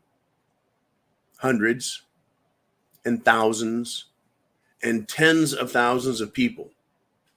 For the past decade, 10 years plus, I've been influencing people, getting them to think about prepping, making sure they're thinking about self-defense, getting them to think about their country, think about what's going on. I've influenced a whole lot more people with my First Amendment than I have with my Second. Now, when the First Amendment fails and words won't stop a criminal, that's when I go to the Second Amendment. And we all know that the Second Amendment is for use to deal with violent circumstances from all enemies, foreign and domestic. And yeah, there are bad people as well as bad government players, just like there were during the American Revolution. The main enemy, folks, the main enemy, the enemy that needed to be won over but wouldn't, were the Tories, the British supporters. They were 80% of the population who, well, maybe they didn't like the English. They said they supported the English. They refused to support freedom. So because that First Amendment failed there to get everyone, imagine if all of the American colonists said, you know what, fuck you, King George, and didn't pay any taxes and didn't take any shit and didn't allow the police, aka redcoats, to push them around. In every town and every city in colonial America, if they had stood up, and the moment the police, aka redcoats, became lawless, they threw them out, it would have been done in a day. The whole country would have been done in a day. But because they didn't, because the First Amendment, as powerful it was, did not win the war, then the Second Amendment, or their rights to use guns, did save the day. They didn't need to use them against the Tories, the government supporters. They needed to use them at that point, guns against guns. The Revolutionary Army, they weren't terrorists. I know police and the authorities like to think of them now as terrorists because they kicked the government out. They beat the British Army. They faced the British Army on the battlefield. Rules of engagement changed a little, if you understand what I mean. They didn't go stand out in a field and allow themselves to be mowed down anymore. They fought from behind trees and rocks. Thank you, Native Americans, for introducing guerrilla warfare.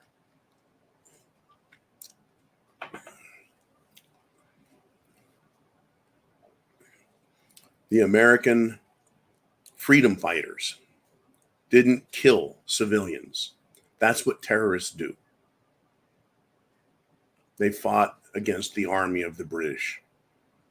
Their forts, their navy, their army, and they won.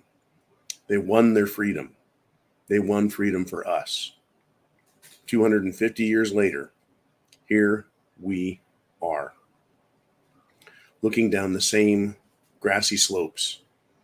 There's a mountain of people, folks, that are afraid to stand up for their rights, that are not fearless, and so they cower. They seek refuge from the very masters that are being, shall we say, painfully destructive to their lives. All the people that are Democrats or afraid to stand up, they'll never stand up. Anyways, here we are. Thank you, Mr. Skylight, very, very much. Mr. Uman, what do we have? Johnny Coathanger is back again with another $10 super chat donation. And he says, last one, Toyota is working on hydrogen engines, making huge progress. You, me, can convert your gas engine to hydrogen if you want to get arrested or deleted. Now, years and years ago, folks, I created a hydrogen generator, if you will. And all I did was split the oxygen away from the hydrogen, use the vacuum off of the diesel engine to suck them into the combustion system, and they burned the hydrogen, folks. In a turbo diesel, my 7.3 turbo diesel truck with a hydrogen generator on the front, using 12-volt DC power, I increased my fuel economy by 16% by introducing a quantity of hydrogen, whatever it was I was producing.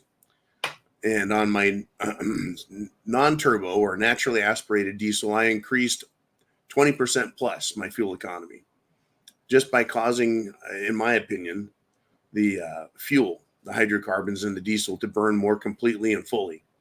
It's a big number, folks, 16 to 20%. And it is Toyota who is really working on the hydrogen engine. There's other companies as well. Hydrogen is a plentiful fuel, as I've stated in the past, and I'll state here again. Water is composed of H2O. That's 2 hydrogen, 1 oxygen, H2O.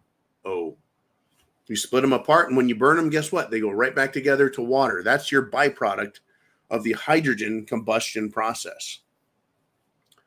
The trick is hydrogen is very unstable, and fueling stations, the infrastructure, fuel cells, or not fuel cells, but rather the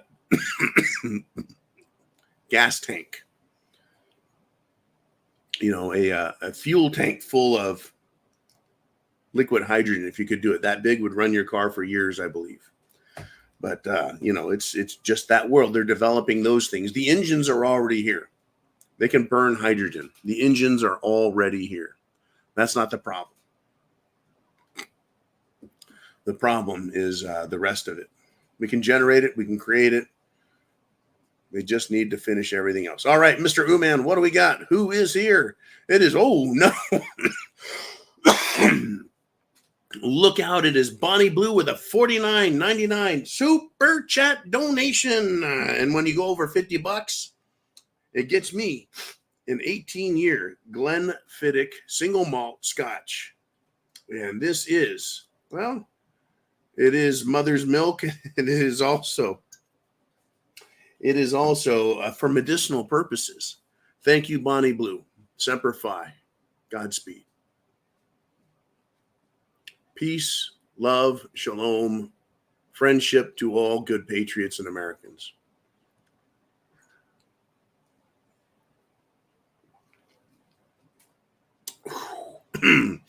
Woo! Medicine indeed. Now, Bonnie Blue says this, checking in from Central Florida tonight. What is up with all the masks? I'm seeing them everywhere in the South. Now, that is interesting. I don't know what you're doing in Central Florida. I'm guessing you're in Orlando or Ocala, maybe down a little lower there. I don't know which part of Central Florida. You got Tampa over to Pierre. Anyways, masks. Where I'm at in the South, folks, nary a mask to be found. Nary a mask. They're there. Every now and then I see them, idiots with their car, windows rolled up, wearing a mask all by themselves in their automobile. I know who they're going to be voting for. They're idiots. That's all there is. Anyways, I'm telling you what, folks. I'll tell you what, we've got trouble with these idiots out here. They're not going to go away.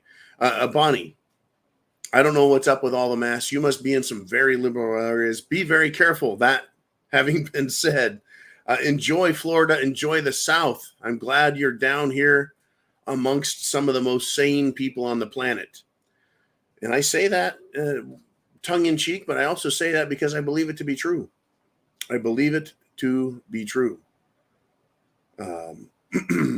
Go to California, go to Illinois, go to New York, and you'll see some of the most insane people. Go to fucking Portland, Oregon, Seattle, Washington, and you will find a population of lunatics that are incredibly dangerous. Anyways, thank you, Bonnie, for the great super chat donation. Hit that button up there. What do you want to talk about? We're running out of time, folks.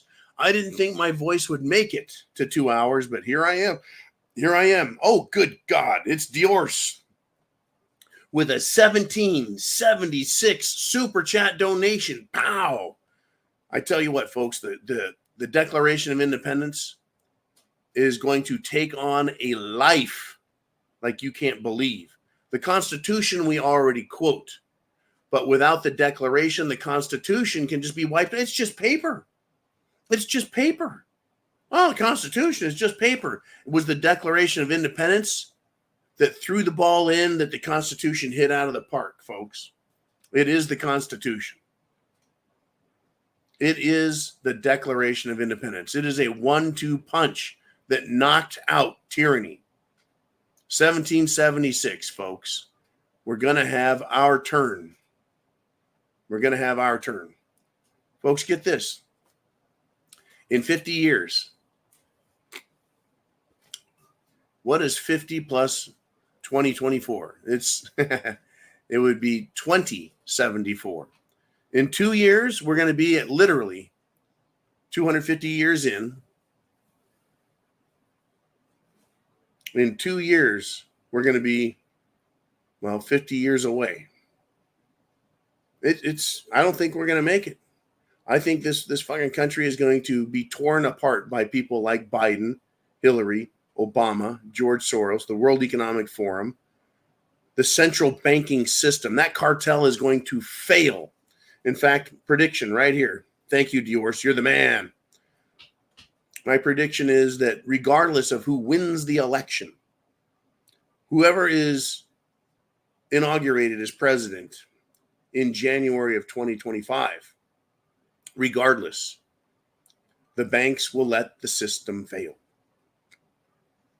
If they feel that they need to, they will cause banking collapses starting next week, starting next month, during the election, after the election. If they think they are better off with you and I being punished with an incredible banking, stock market, economic failure, they will do it. Without a doubt. If they need to cut the infrastructure to pieces, our highway system, our energy system, our water, our fuel, our food, they will do it. We've got some incredible bad times ahead, folks. Warm up your 1776. Get it ready. Paul Revere is writing as we speak.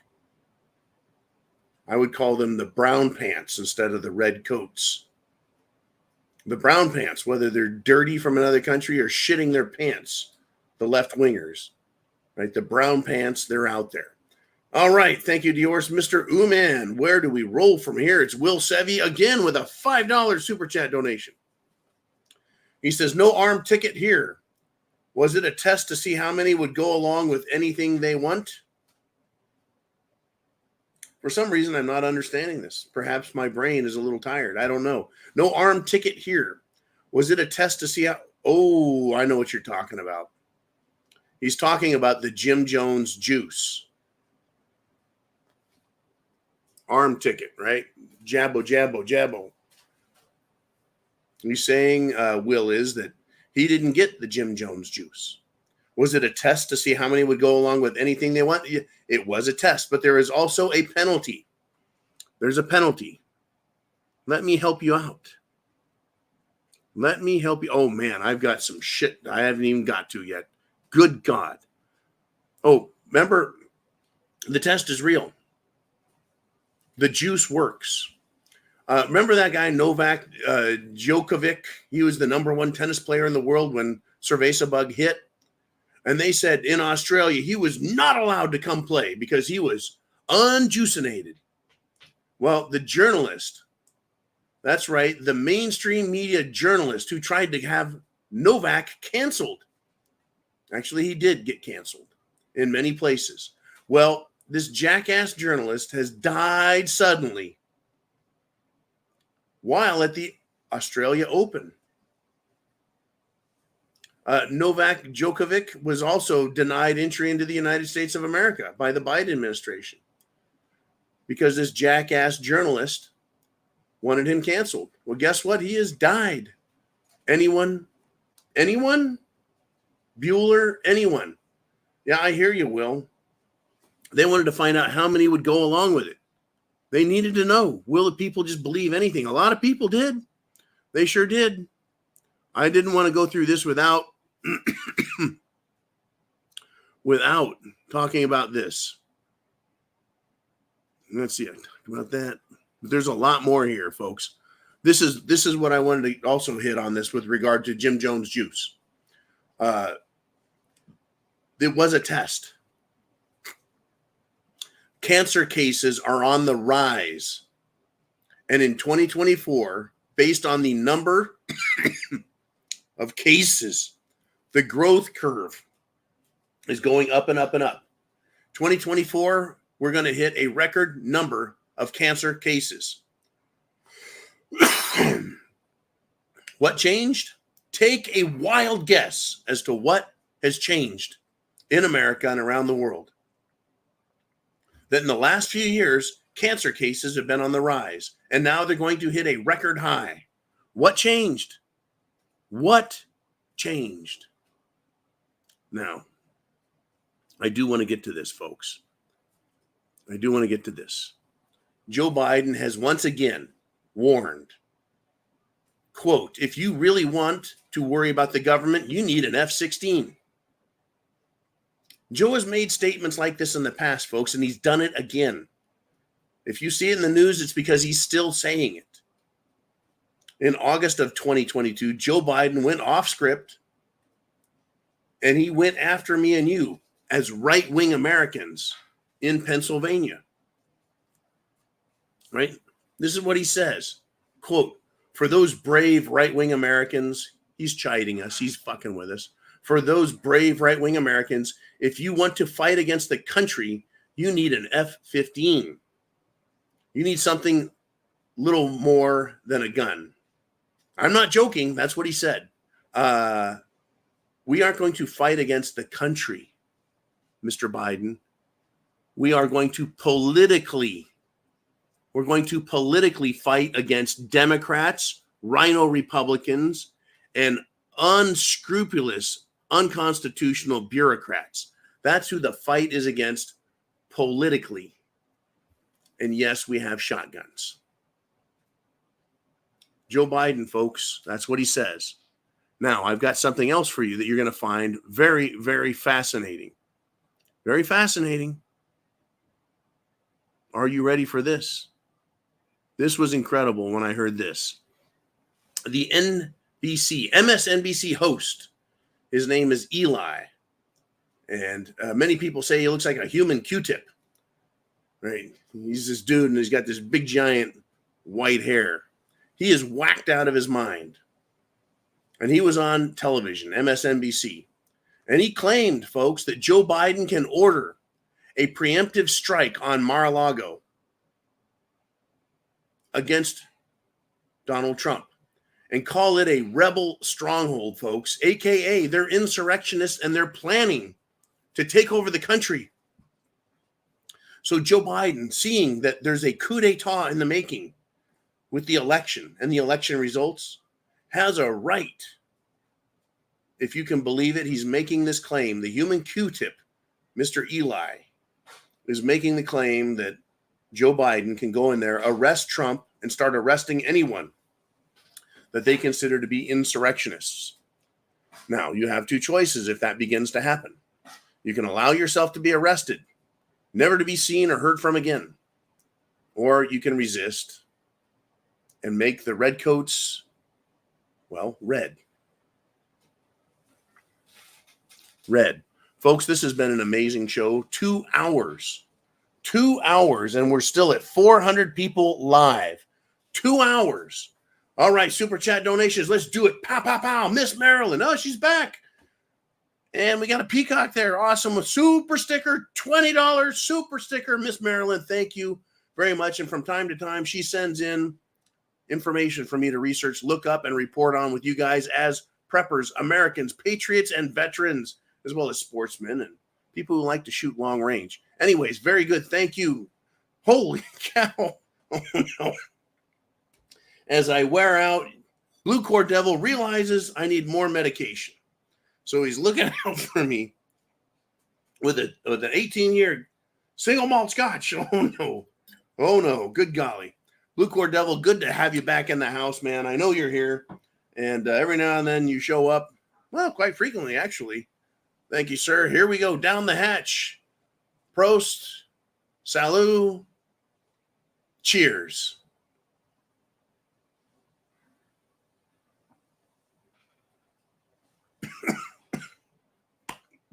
Oh, woo! I tell you, folks, if I'm sick, I'm going to be sleeping good tonight. Blue Cord Devil says, peace and prayers, John, Jolene, Uman, and everyone else. Watch your six, keep calm, and stay armed. I don't think I have heard better advice than that, except the stuff I tell myself. Anyways, thank you, Blue Cord Devil. Wow. Thank you, sir, very much, and everyone else. Mr. Uman, what are we doing now? Where are we going? We got Johnny Codanger. And one more on top of that, one more on the last one. He says, Disease X already working on the next Jim Jones juice.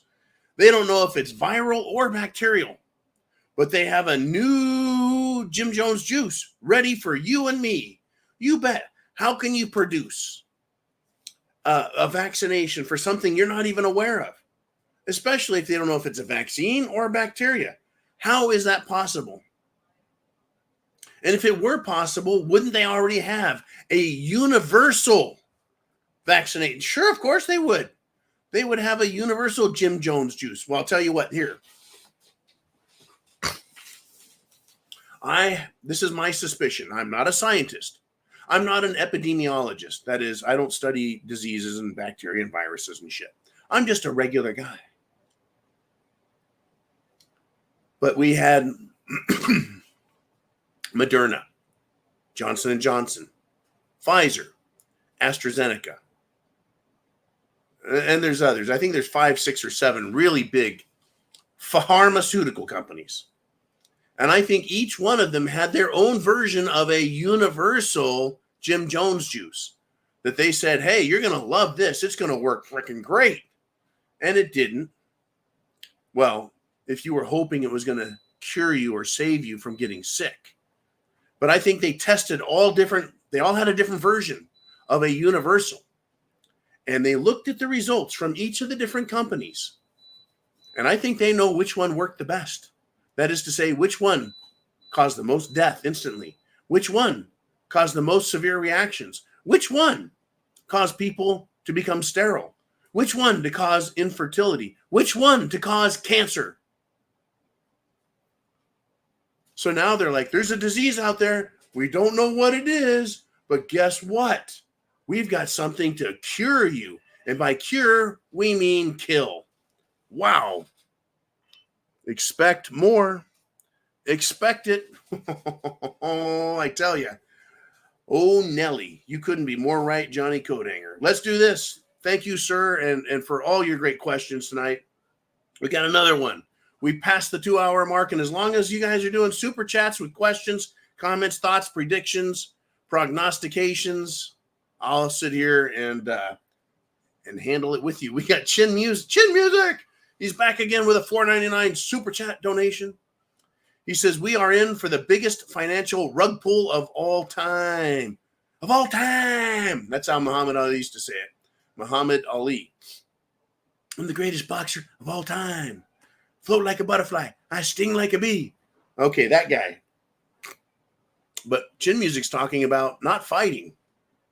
Not mixed martial arts. He's not talking about Shotokan karate from Okinawa. He's not talking about any of those things. He's talking about a financial rug pull.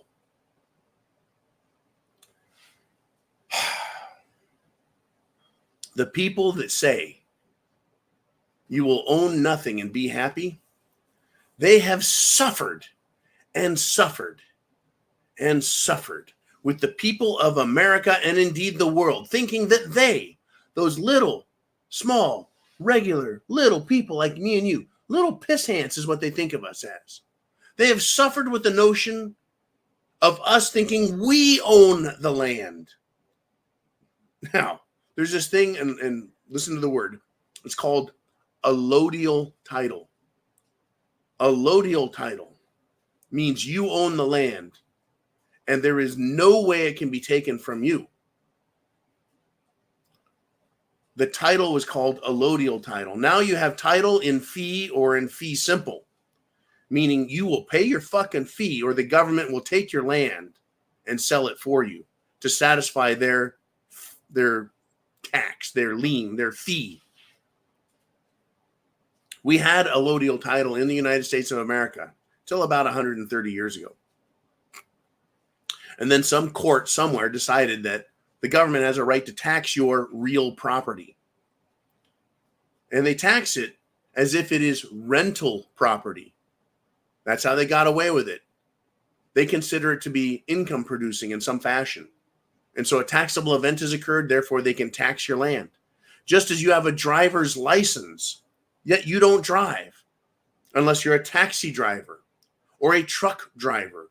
Otherwise, you don't need a driver's license. You are traveling. You have a right to take your property, the automobile, and travel from point A to point B to point C and then back. They've taken away our right to travel and replaced it with a taxable event, driving other people. So they give us driver's licenses and force you to register your vehicle. And they tell you that your real estate, your house, your home, your castle is income producing. Therefore, they have a right to tax you. And if you don't pay, they will take it from you. Even if you homestead it, they'll take it from you. Now, to continue, they had to, when America was free, they lost all fucking control of us, folks. Income tax, property tax, all the ways your rights exist, regardless of government. So the government was told, you don't get to fucking tax us on anything. You can tax imports and exports. That's it. That's all you're allowed to tax, federal government. Go fuck yourself otherwise. And they did. And they had to go fuck themselves for a long time until they weaseled their way back in, and they had 3, 4, 5 generations pass, and they forgot why they did what they did and got rid of government and their fucking taxation. And it was the banks, folks. The same banks that tried pulling a bunch of shit in the War of 1812, take the country over. They got their asses kicked there. Andrew Jackson, thank you very much for kicking them extra shit out of the English down in New Orleans. And then he said, hey, when he was president, fuck you to the bankers. because the bankers were getting loud, but they made a mistake. They came back too quick.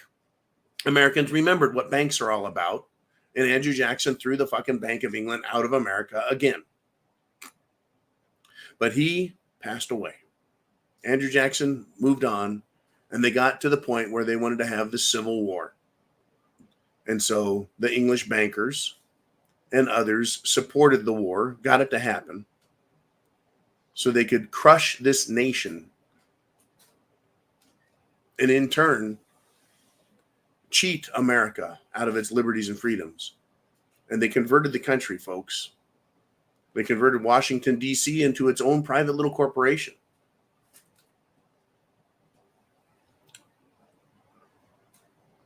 Then they did the Federal Reserve in 1913. Then they said, we can tax you, tax your income. And they have slowly been pulling and stealing and cheating and lying. Now they can let the interest rates go up or down. They're in charge of your wealth that way. They're in charge of the value of your currency because it's just stupid paper. And it buys less and less and less all the time because of their policies. But they don't want you to even have fee simple title. So they're going to take everything from us, folks, in a huge financial collapse. If they have their way. If they have their way. We are in for the biggest financial rug pull of all time, says Chin Music. We are in grave risk of that happening in 2024, 2025. The system may or may not hold up, or they could collapse it intentionally. Are you prepared? Food, water, shelter, clothing, medicine, means of self-defense, and your plan. Are you prepared? I ask you. Are you prepared to defend yourself? Protect yourself. Feed yourself. Clothe yourself. Your family. Are you prepared for what the government may do to you? For what other Americans may do to you? What foreign nationals who have invaded our country are wanting to do to you? How these idiotic, un-American college students who know jack shit and think they know everything, are you prepared to deal with them? BLM, Antifa. Are you prepared to deal with local, state, and federal scumbag bureaucrats and law enforcement if they violate the Constitution or your rights? Are you prepared? I'm not telling you to do anything illegal or harmful. I'm not glamorizing this in the very fucking least. But are you prepared? Chance favors the prepared mind. Is yours. Godspeed. God bless America. And always faithful. Faithful to God, country, and yourself. Semper Fi.